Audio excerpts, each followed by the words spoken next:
Hello बच्चों, आज हम एक कविता पढ़ेंगे जिसका नाम है मातृभूमि। यह कविता कक्षा 6 की पाठ्य पुस्तक मल्हार का पहला पाठ है। इसके लेखक श्री सोहनलाल द्विवेदी जी उस समय के कवि हैं जब अंग्रेज़ों का भारत पर अधिकार था। उन्होंने अपनी लेखनी से अंग्रेज़ों का विरोध किया। उनकी लेखनी का सबसे प्रिय विषय था देशभक्ति। भारत के गौरव का गान करना उन्हें बहुत प्यारा था। उनकी कुछ और चर्चित रचनाएं हैं, जैसे बढ़े चलो, कोशिश करने वालों की हार नहीं होती, और भी बहुत सारी। तो चलिए बच्चों, अब हम अपनी पोएम स्टार्ट करते हैं। हमारी कविता का नाम है मातृभूमि। मातृभूमि इसको बोलते हैं मातृभूमि, ठीक है। पहला पैराग्राफ देखते हैं। ऊंचा खड़ा हिमालय आकाश चूमता है, नीचे चरण तले झुक नित सिंधु झूमता है। अब हम इसकी व्याख्या देखेंगे। देखिए, ऊंचा खड़ा हिमालय आकाश चूमता है, अर्थात हमारे देश की उत्तर दिशा में हिमालय पर्वत ऐसे खड़ा हुआ है जैसे वह आकाश को छू रहा हो। मतलब हिमालय की चोटियाँ इतनी ऊंची हैं कि ऐसा लगता है मानो वे आकाश को टच कर रही हों। अगली लाइन पढ़ेंगे। नीचे चरण तले झुक नित सिंधु झूमता है, और नीचे दक्षिण दिशा में हिंद महासागर ऐसा दिखता है जैसे प्रतिदिन भारत माता के चरणों को स्पर्श कर रहा हो, और ऐसा करके अपने भाग्य पर ही प्रसन्न हो रहा हो। नेक्स्ट पैराग्राफ आते हैं। गंगा यमुना त्रिवेणी नदियाँ लहर रही हैं। देखिए बच्चों, भारत में गंगा, यमुना और सरस्वती जैसी पवित्र नदियों का अनोखा संगम है। त्रिवेणी कहते हैं 3 नदियों के एक स्थान पर मिलने से बनी हुई धारा, ठीक है। तो प्रयागराज में तीनों नदियाँ एक जगह भी मिलती है जहाँ पे महाकुंभ हुआ था, आपको पता होगा। तो गंगा और यमुना और सरस्वती तीनों नदियाँ, इन तीनों नदियों के मिलने से तेज लहरें चारों तरफ बिखर कर बहती हैं। जगमग छटा निराली पग पग छहर रही हैं, और इन तेज लहरों के बिखर कर बहने से एक अद्भुत सौंदर्य की छटा दिखाई देती है, और इनकी अथाह जलराशि कदम कदम पर बिखर कर सबका ध्यान अपनी ओर आकर्षित कर रही है। वह पुण्य भूमि मेरी, वह स्वर्ण भूमि मेरी, वह जन्म भूमि मेरी, वह मातृभूमि मेरी। तो देखिए, पुण्य भूमि क्यों कहा गया है? ये भारत देश को पुण्य भूमि कहा गया है क्योंकि हमारा देश ऋषियों मुनियों की भूमि है। यहाँ अनेक महान लोगों ने जन्म लिया है और पूरे संसार को प्रेम, भाईचारा और मानवता का संदेश दिया है। वह स्वर्ण भूमि मेरी, हमारी धरती अनाज के रूप में सोना उगलती है, इसलिए यह स्वर्ण भूमि है। यह जन्मभूमि मेरी, वह मातृभूमि मेरी।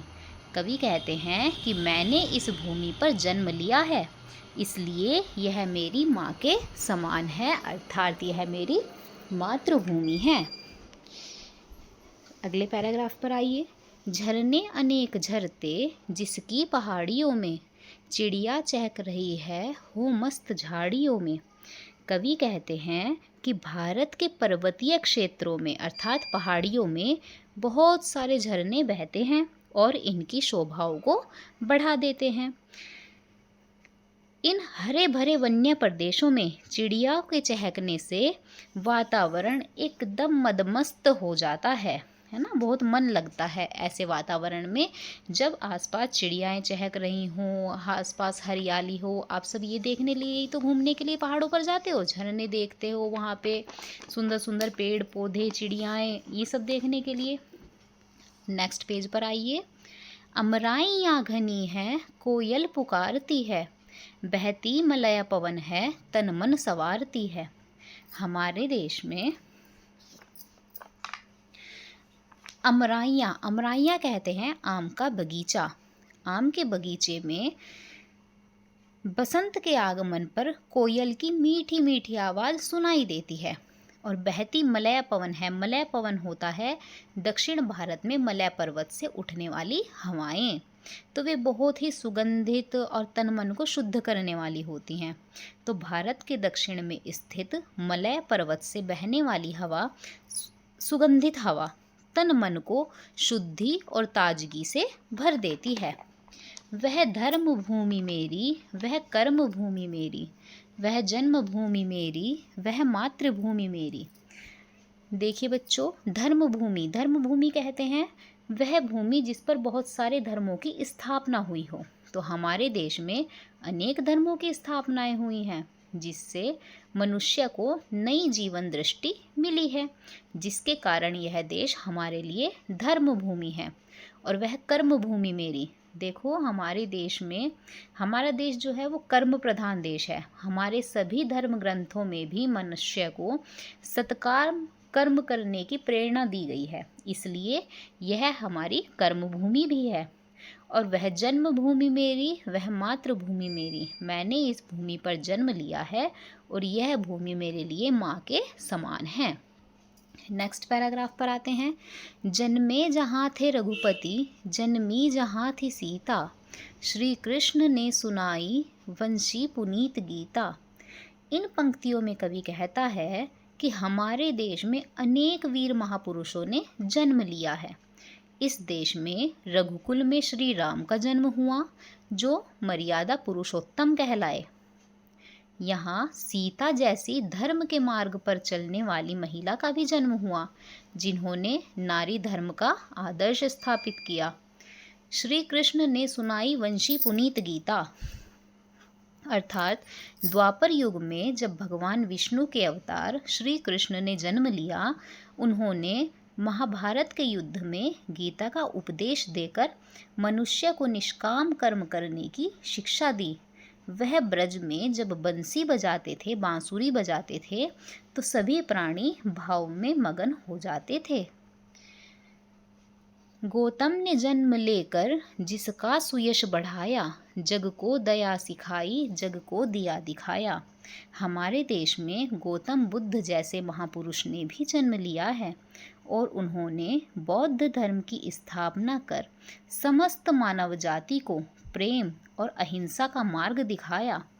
इस प्रकार उन्होंने हम भारतीयों का यश बढ़ाया, संपूर्ण संसार को दया करना सिखाया और समस्त संसार को सच्चे ज्ञान के मार्ग पर चलने के लिए नई रोशनी दी, या फिर उन्हें दिया दिखाया। वह युद्ध भूमि मेरी, वह बुद्ध भूमि मेरी, वह मातृभूमि मेरी, वह जन्म भूमि मेरी। कवि क्या कहना चाहते हैं? युद्ध भूमि से तात्पर्य क्या है? कवि कहते हैं कि हम भारतीयों के लिए यह भूमि संघर्ष की भूमि है। कई बार हमने अपनी आज़ादी के लिए संघर्ष किया है।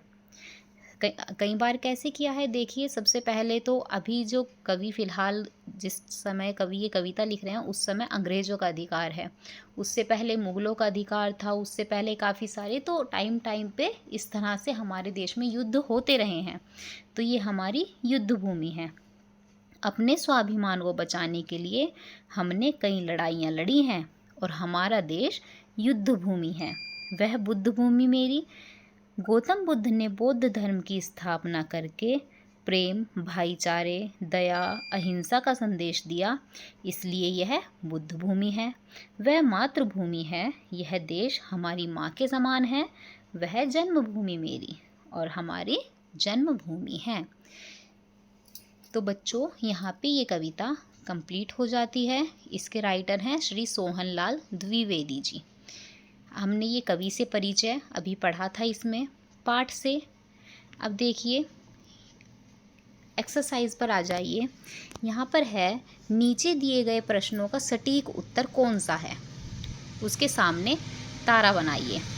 हिंद महासागर के लिए कविता में कौन सा शब्द आया है? तो बताइए, चरण, हिमालय, वंशी या सिंधु?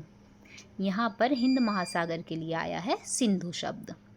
अगला है, मातृभूमि कविता में मुख्य रूप से क्या किया गया है? भारत की प्रशंसा की गई है, भारत के महापुरुषों की जय की गई है, भारत की प्राकृतिक सुंदरता की सराहना की गई है, या भारतवासियों की वीरता का बखान किया गया है। देखो बच्चों, किया तो सब कुछ ही गया है, लेकिन जो सबसे मेन है वो है यहाँ पे भारत की प्राकृतिक सुंदरता की सराहना की गई है। ठीक है, अब अपने मित्रों के साथ चर्चा कीजिए और कारण बताइए कि आपने ये उत्तर ही क्यों चुने। ये एक्सरसाइज आप लोग खुद से करेंगे। अब यहाँ पे शब्दार्थ आ जाते हैं, इन शब्दार्थों को मैच करना है आपने। तो देखिए, हिमालय, हिमालय क्या है?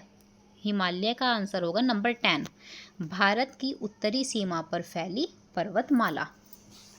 नंबर 1 है ना हिमालय शब्द, और अर्थ की साइड में नंबर 10 पर भारत की उत्तरी सीमा में फैली पर्वतमाला।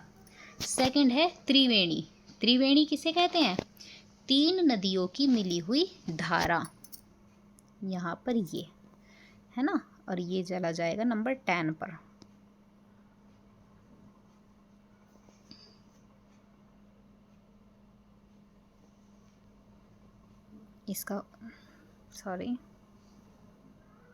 इसका हो जाएगा नंबर 10।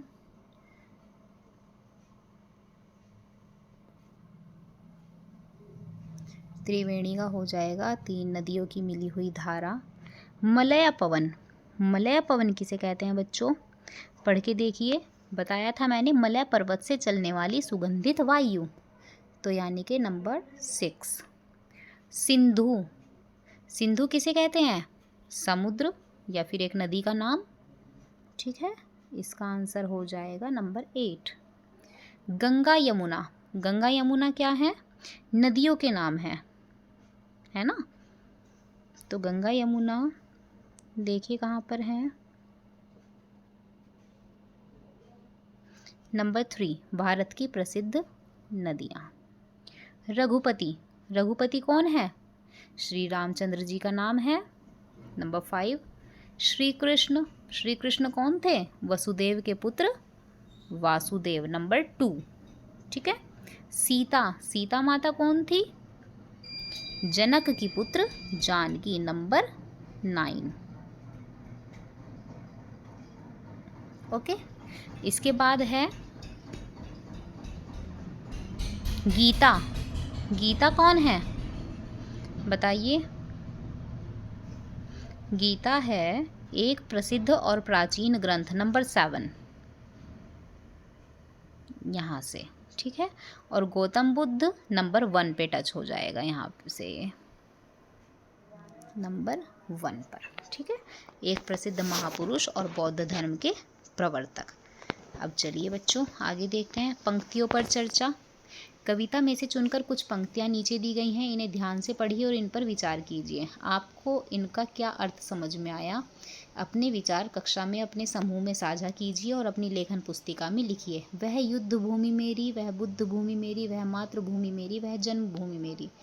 देखो बच्चों, अभी मैंने इसकी सारी व्याख्या करवाई है, आपको पढ़ाया है, तो आप लोग प्लीज़ उस पैराग्राफ को दोबारा से सुनिए एक बार और फिर उसको पढ़िए और फिर खुद से इसकी एक्सप्लेनेशन करने की कोशिश कीजिए। ठीक है, कविता को एक बार फिर से पढ़िए और पता लगाइए, अपने लेखन पुस्तिका में लिखिए कोयल कहाँ रहती है, तनमन कौन संवारती है, झरने कहाँ से झरते हैं।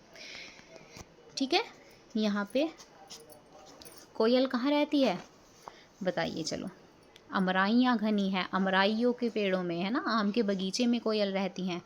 तनमन कौन संवारती है? मलय पवन तनमन को संवारती हैं। झरने कहाँ से झरते हैं?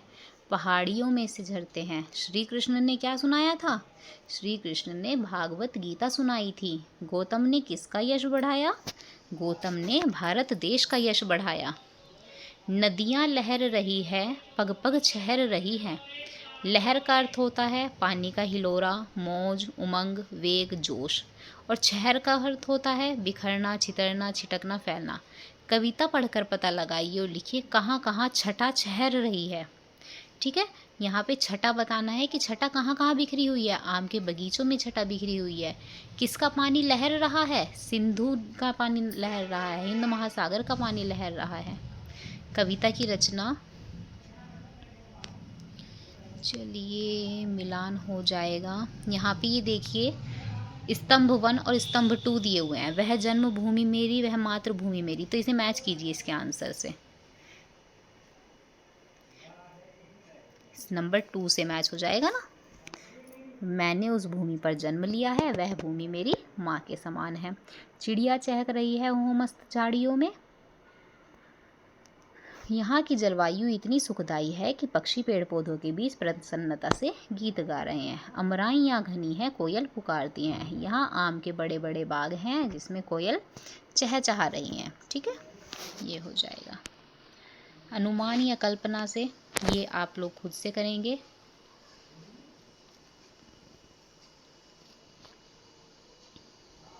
देखो जैसे यहाँ पे पग पग का मतलब होता है हर पग, तो घर घर का मतलब हर घर, बाल बाल हर बाल पर, सांस सांस हर सांस में, देश देश हर देश में, पर्वत पर्वत, तो इनसे आपको सेंटेंसेस बनाने हैं।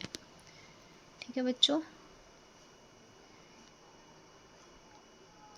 चलिए ये आपकी एक्सरसाइज हो चुकी है। यहाँ पर ये स म ह ग र महासागर, ह म य ल हिमालय, ऐसे करके ये पूरा का पूरा ग ग गंगा बन जाएगा। भ त र भारत, ल क य कोयल, व न प पवन, ऐसे कर लेंगे। ठीक है, यहाँ पे ये एक्सरसाइज कंप्लीट हो जाएगी। अब ये वंदे मातरम आपको याद होना चाहिए, आप याद कर लेना इसको। ठीक है बच्चों, धन्यवाद।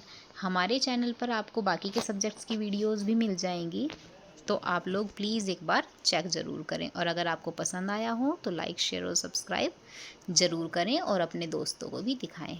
धन्यवाद, बाय बाय।